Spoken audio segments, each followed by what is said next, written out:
আজকে আমি আপনাদের নিয়ে যাব এক অবিশ্বাস্য কাল্পনিক জগতে।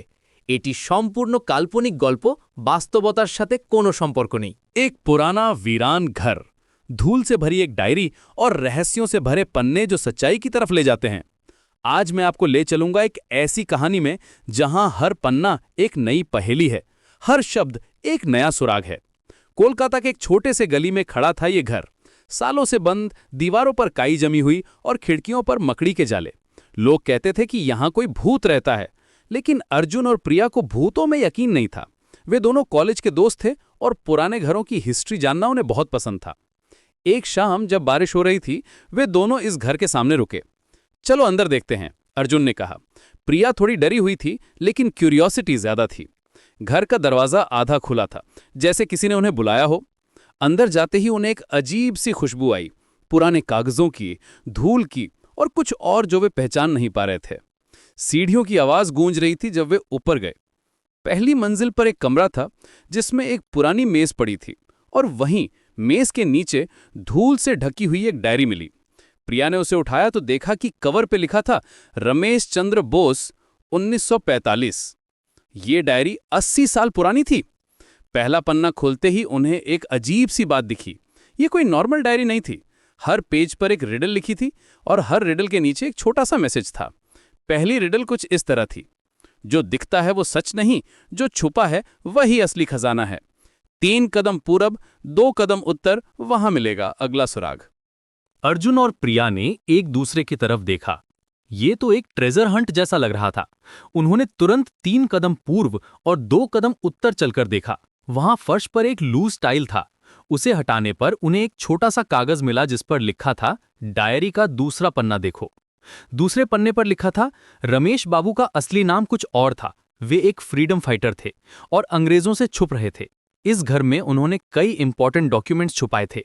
और फिर एक और रिडल, जहां सूरज की पहली किरण आती है वहां देखो, दीवार में छिपा है इतिहास का एक टुकड़ा। प्रिया एक्साइटेड हो गई। यार, ये तो रियल मिस्ट्री है। रमेश बाबू फ्रीडम फाइटर थे और यहां कुछ छुपाया है। अगली सुबह वे फिर आए। सूरज की पहली किरण पूर्वी दीवार पर पड़ रही थी। वहां उन्होंने ध्यान से देखा तो पाया कि एक ब्रिक अलग लग रही थी। उस ब्रिक को हटाने पर उन्हें एक मेटल बॉक्स मिला। अंदर कुछ पुरानी लेटर्स थे और एक फोटो भी। फोटो में एक आदमी था जो बिल्कुल वैसा ही दिखता था जैसा उन्होंने रमेश बाबू को इमेजिन किया था। लेटर्स पढ़ने से पता चला कि वे सच में एक बड़े फ्रीडम फाइटर थे और ब्रिटिश गवर्नमेंट उन्हें ढूंढ रही थी।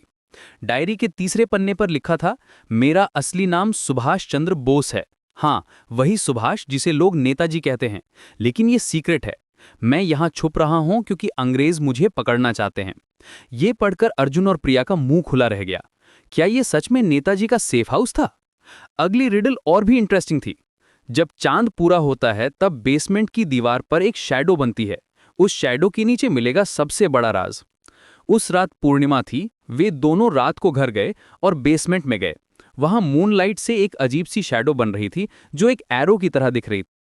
एरो जिस तरफ पॉइंट कर रहा था, वहां उन्होंने खोदा तो एक बड़ा सा ट्रंक मिला। अंदर बहुत सारे डॉक्यूमेंट्स थे, मैप्स थे और कुछ गोल्ड कॉइन्स भी थे। सबसे इंपॉर्टेंट बात यह थी कि वहां नेताजी की ओरिजिनल प्लान्स थीं जो उन्होंने इंडिपेंडेंस के लिए बनाई थीं।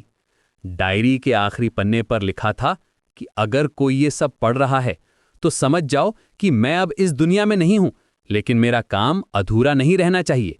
ये डॉक्यूमेंट्स और प्लान्स भारत की आज़ादी के लिए बहुत ज़रूरी हैं। इन्हें सही लोगों तक पहुंचाना। अर्जुन और प्रिया ने तुरंत डिसाइड किया कि वो इन सभी डॉक्यूमेंट्स को नेशनल आर्काइव्स को दे देंगे। ये एक बहुत बड़ी हिस्टोरिकल डिस्कवरी थी। उस पुराने वीरान घर में छुपे थे इतिहास के अनमोल खजाने। कुछ महीने बाद जब ये न्यूज़ पेपर्स में आई तो पूरे देश में सेंसेशन मच गया। उस घर को अब एक म्यूजियम बना दिया गया है और अर्जुन और प्रिया को बहुत सारे अवार्ड्स मिले। लेकिन सबसे बड़ी बात यह थी कि उन्होंने सीखा कि कभी-कभी सबसे ऑर्डिनरी जगहों में एक्स्ट्रा ऑर्डिनरी सीक्रेट्स छुपे होते हैं। बस ज़रूरत होती है थोड़ी सी क्यूरियोसिटी की, थोड़े से करेज की और हाँ, थोड़ी सी मिस्ट्री सॉल्व करने की स्किल की। तो दोस्तों, अगली बार जब आप कोई पुराना घर देखें तो याद रखिएगा कि वहां कोई अमेजिंग स्टोरी छुपी हो सकती है।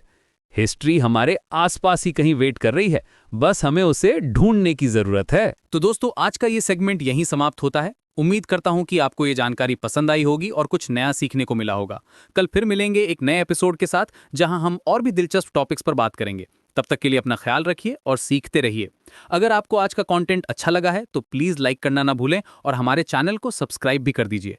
आपका सपोर्ट हमें मोटिवेट करता है और बेहतर कंटेंट बनाने की प्रेरणा देता है। तो फिर मिलते हैं कल, सेम टाइम सेम एनर्जी के साथ। तब तक के लिए अलविदा।